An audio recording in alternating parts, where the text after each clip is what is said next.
Well, here we are. The trial of Richard Allen is coming to a close. It may already have by the time you get a chance to watch this. There's so many questions, so many issues with this trial that were not resolved in open court. Many questions about the investigation, about how investigators landed on Richard Allen as their main suspect after many years of searching for the killer of those two girls in Delphi, Indiana. A man that was lost in paperwork. Apparently, not all that important for all those years until somebody magically found a piece of paper that said, "Hey, we investigated this guy. Why don't we talk to him again?" Because there wasn't a lot of it. Oh no, wait a second. Maybe there is a lot here. Maybe, or we are desperate to find an answer. That's the question we thought we were going to get the answer to in this trial. We thought maybe there's something behind the scenes, maybe behind the curtain. They knew more than they were telling us. Turns out they knew less than they were telling us, and less than we expected to hear all along. No smoking gun, less actual physical evidence, less scientific evidence than one could ever have imagined. We're going to break down this case with three great contributors to our program right now. Jennifer Coffindaffer, retired FBI special agent. We're going to go to her first.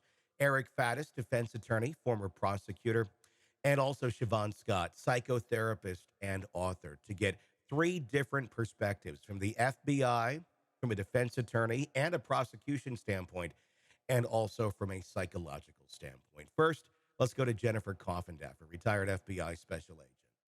Richard Allen, the man accused of being the Delphi murderer. We've been watching this case as it's led up to trial. Obviously, the trial has finally gone through and a verdict has been rendered guilty.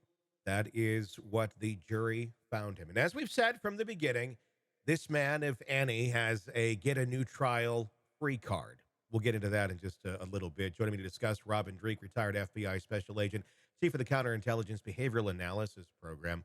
I'm just going to throw it over to you. What was your reaction to this verdict when it came down just last week? I had so many emotions at the same time, Tony. It's this is one of those cases going to be with me, and I know a lot of people the rest of my life. I think Mm-hmm. it disbelief was my first one because because I still haven't changed my thought patterns. I've done a lot of reflection. It's like my first reaction was I must have a blind spot. Mm-hmm. I must not see something that other people have seen. I'm wrong. I mean, it was really self reflective and blaming myself for not seeing something that the jury saw. Mm-hmm. And then I'm going through my range of emotions. I even reached out to you, as you know. I apologize. I must have been way off of what I said. And But I'm then like, you're great. We all agree. I know. And then I look at what Jennifer Hoffendeffer Yeah. posted, and she does the same thing. She does a beautiful job of outlining the behavior arc. And I just keep going to data. I just don't see the pattern of his life that fits what he's accused of. And then I go, then I'm in right after it's my fault. I go immediately to the families. I'm like, gosh dang, I really hope they feel satisfied with the verdict Mhm. because I still am just always about the victims in this thing. And the only victims left now are Richard Allen's family and the girls' parents and families, and I hope that they have satisfaction with this. But it's hard to it's just hard. It's just there's so many emotions in there, and then I'm like, well, then I start looking at the defense attorneys. What could they have done differently? What could they have done better? They were hamstrung with so many things, as I know we're going to go through. It's just it. Unfortunately, from beginning to end, from everything you and I have looked at, analyzed, commented on, and all your other contributors, nothing has changed. No. And that's what's just disappointing. I still have not changed my mind on what I'm seeing and what I'm assessing, and yet he's guilty. Yeah. I don't get it. You had a lot more self-reflection on this case than I did. When I heard the verdict, I'm like, they're wrong. I'm like, they're just wrong. They are just wrong. I was like, what did I get wrong here? I didn't get anything wrong. You didn't get anything wrong here. I mean, facts are facts. And it's not like you or me had some sort of inflated, maybe this could be possible story here. It's just based on facts and Data. based on the data that is there. These are non-refutable things. The jury did not hear so many pieces of this case. Just Yeah. as you said, is there something I didn't see? It's the other way, I think, Robin. It's what the jury didn't see. Yeah. We saw everything. In the mind of the jury, we saw too much. In the minds of the prosecution, we saw too much. They tried to tamper down anything they possibly can, and they played whack-a-mole to such an extreme on this case that it was spooky. It almost Yeah. really makes you question, how is this part of our American justice system? How is one person or very few people allowed to have so much power over a case like this? You really hit it right there too. That's the most disturbing thing about this case to me is how can this happen that Mhm. there's still so many. I mean, I get that, even with the Koberger case or any of these other cases, there's a lot of gaps in data, but but in every other case you and I have talked about, in all these cases, I generally see there's always going to be gaps. There's always going to be data that you wish you had, a weapon, a witness, or something like this. But there's always that lifestyle behavior arc that says it makes sense. Mhm.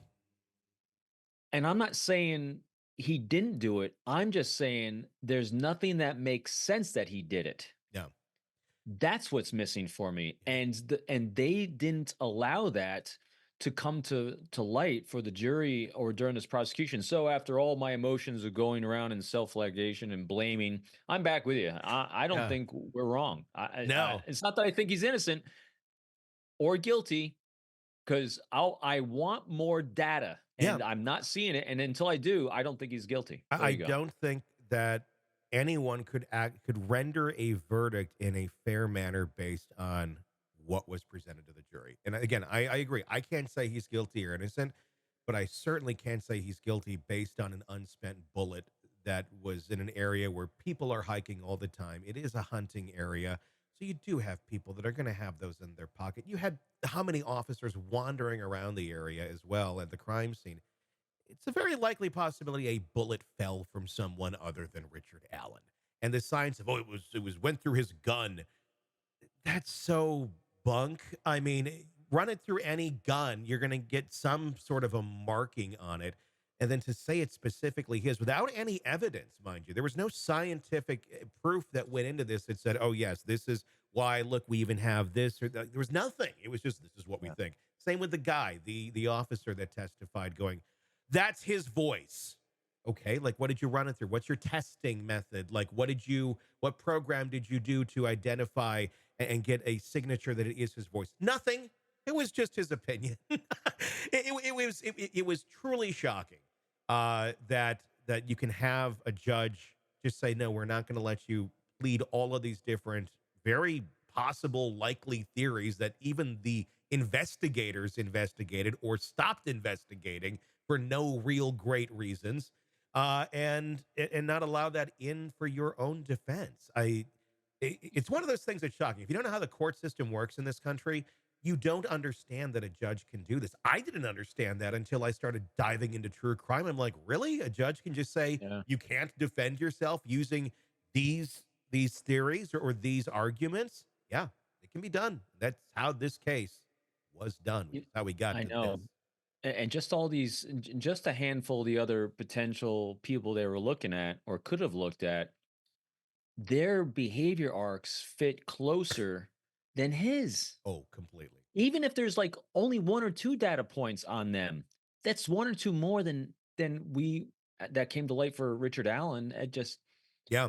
now, and also I'm not a jury blamer or a victim Mhm. blamer, so I definitely the jury did the best they They could did the best they could. Yeah. with the instructions that, because again, I don't know the instructions that they got. I don't know, their perceptions. I was on another show and someone's actually in the courtroom during it, and I'm giving I'm pontificating like I am now about what I'm not seeing, and this person came out of the courtroom saying, oh, the jury's going to convict them, and I was like, really? Yeah.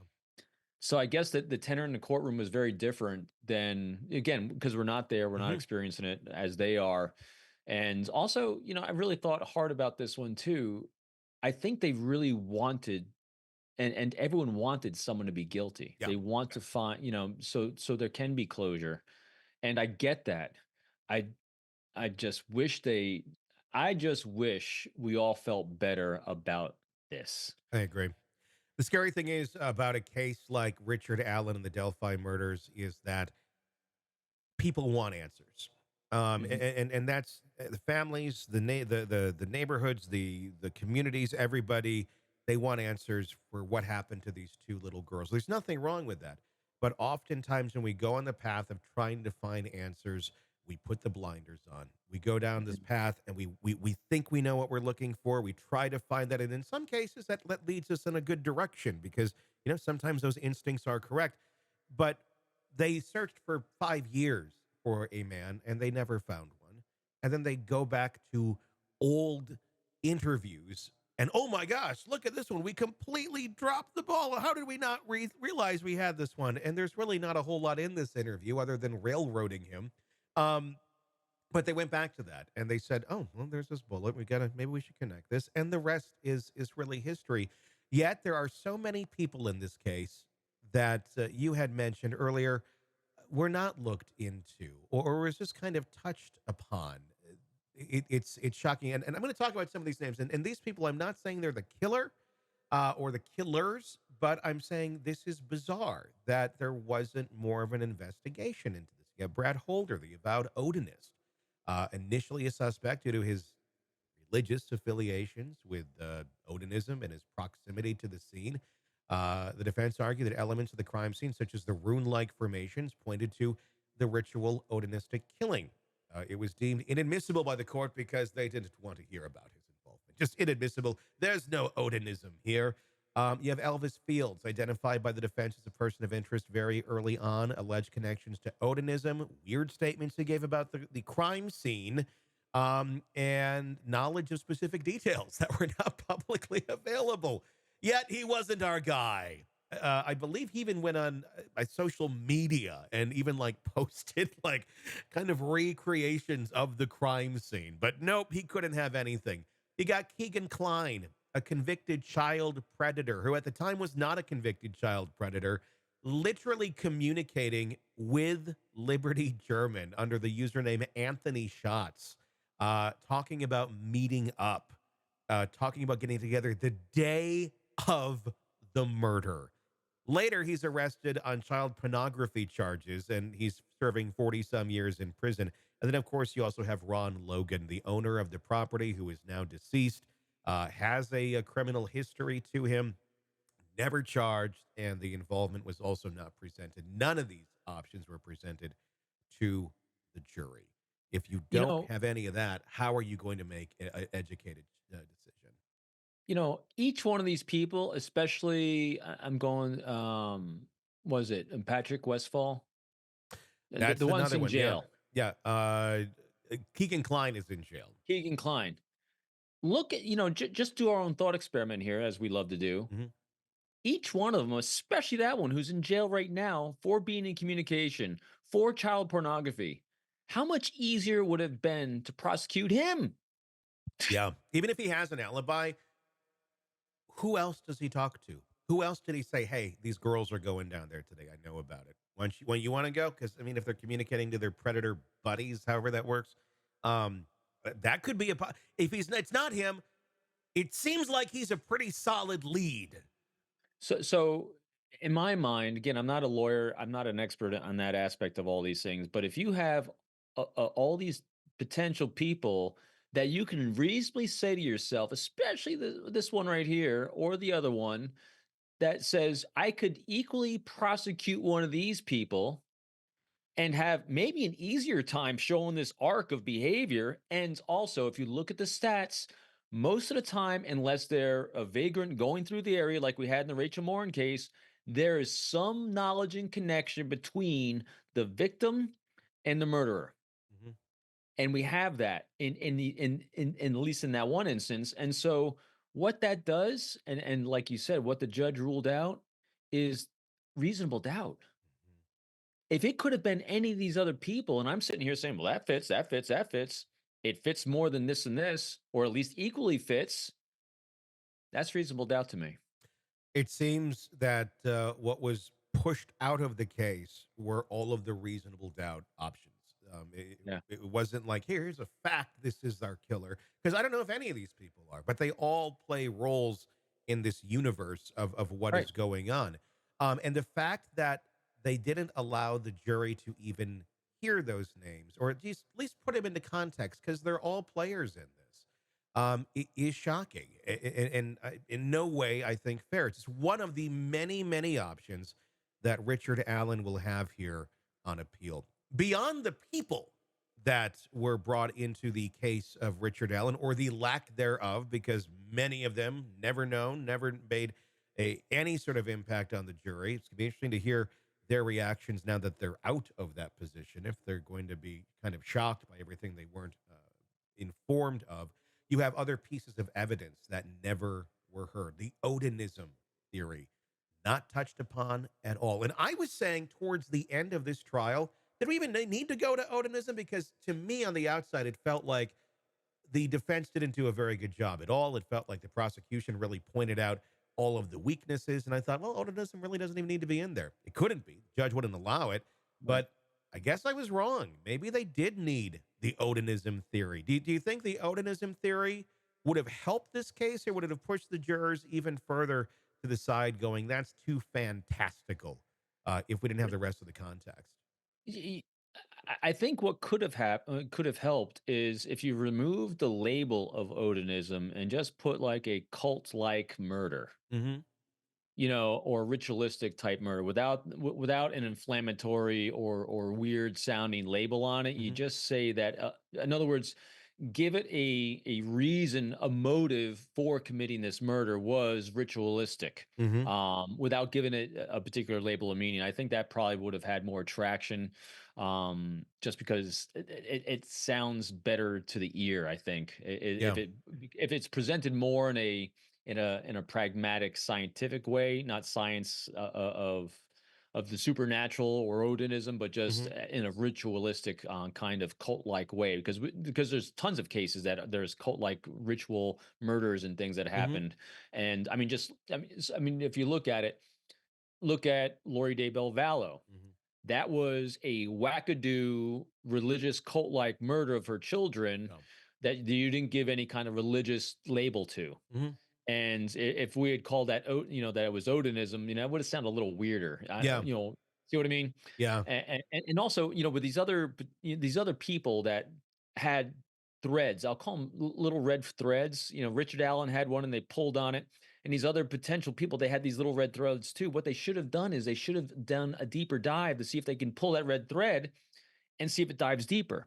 And if it doesn't, because right now all these people look equal to me. Yeah. They're all kind of here on the surface. That they went an inch deep instead of a mile deep on anyone. Yeah. Anyway, It's a great analogy. No, I mean, I feel very much the same. I mean, I feel like there's others that are standing out with far more interest than Richard Allen ever was. The just com- take a look. yeah, If they go nowhere, okay, good. yeah. Well, then we have less reasonable doubt. Let's do the job first. Let's go down the line and see what we can find. The sketch is another big part of this case. None of them look like Richard Allen. But again, uh, the prosecution Gull specifically said, no, inadmissible. The jury doesn't need to see the sketches that we all put out and said, this is our man. And he doesn't look a thing like the guy. That might be some reasonable doubt there that this person that people described doesn't look at all like your suspect. They also said, this is a taller man. Any eyewitness who claims to have seen this man claims he was taller, like upper 5 feet, lower 6 feet. Richard Allen is 5'4". It's a pretty, if there's a big difference between 5'4" and 5'10" or 5'11". You could kind of mix it up, I think, anywhere in like the upper fives to lower sixes if you're just guessing how tall someone is. If you're in the lower fives, I think most people would guess you're in the lower fives. It's a pretty steep difference there by like a head. You're not going to, I guess, mix that up. I guess if you've been alive for any amount of time and know the basics of our measuring systems. Guilt confirmation bias at play. Yeah. I really think that's it. And that interview really said it all to me. The transcript of his interrogation, that they put out there was just they saw him as guilty and they went right to an accusation after a few minutes of rapport and trust where he starts disclosing, and they immediately went into accusation from the very get-go. What's interesting, And yeah, but what's interesting about all the video that they showed him, though, or that they showed the jury, there was ones of Richard not in that delusional state, where he's just mumbling and going, I killed them, and then goes and eats, Leviticus.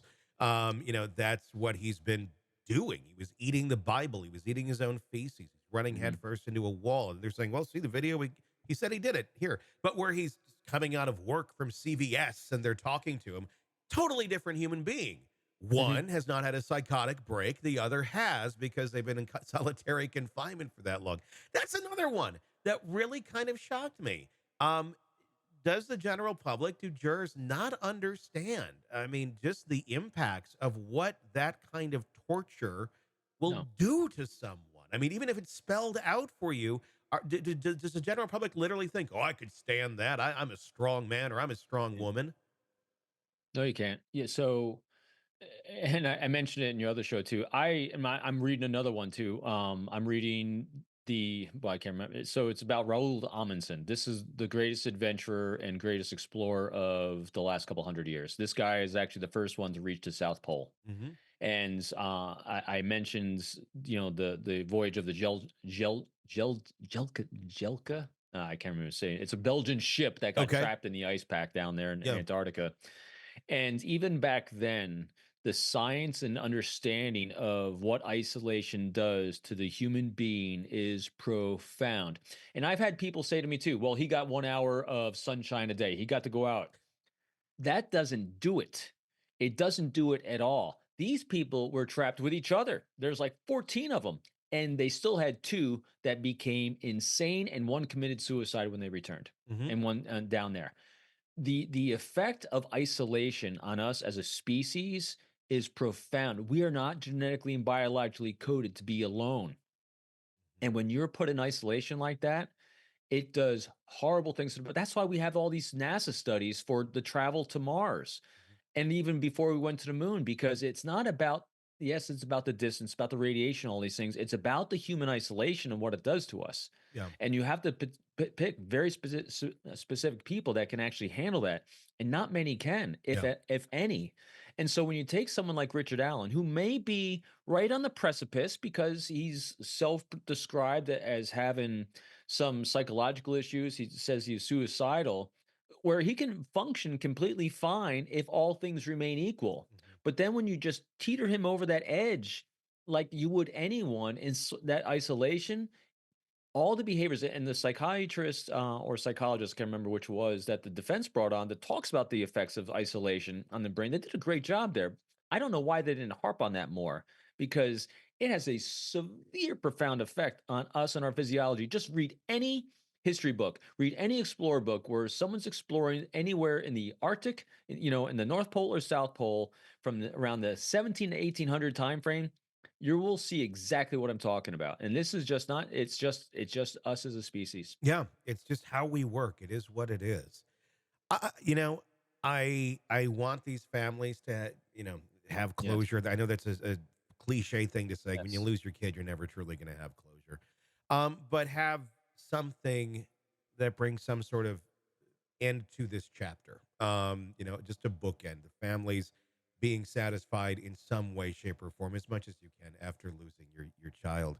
Um, I don't know if they are or not. I'm not trying to speak for them. I know, I mean, from the perspective I have, if I was a parent of this one of these kids, I don't think I'd be very happy. I would feel like, well, yeah, we named somebody, but Mhm. I don't think I'd feel very confident about this. Do you think the families are satisfied? I mean, I suppose it's easier to want to fit the square peg in the round hole, and maybe they did it here. But I think deep down you probably know, was this the right peg for the hole? I don't know.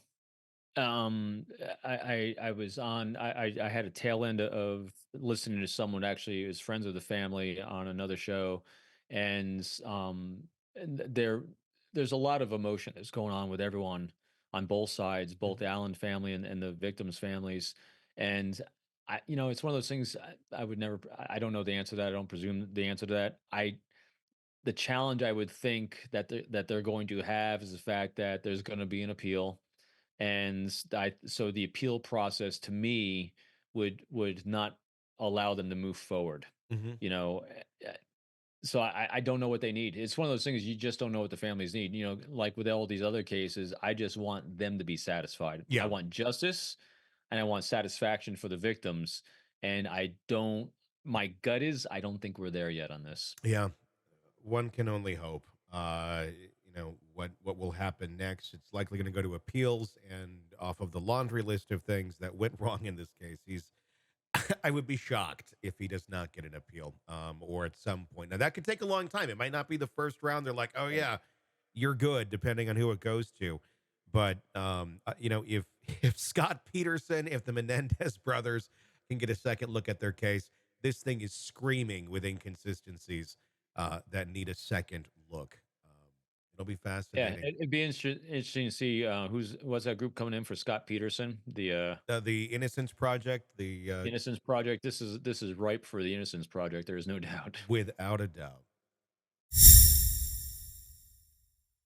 Hey, thanks for checking out the video. Be sure to follow us wherever you download podcasts, and especially Apple Podcasts, where you can get advanced episode and premium content on our premium channel right there. Also, be sure to follow us on social media so you don't miss any breaking updates on the stories that matter to you most. We're on TikTok, X, Instagram, Facebook. Just search Hidden Killers Podcast with Tony Bruschi, and you'll find us right there. Again, thanks for watching.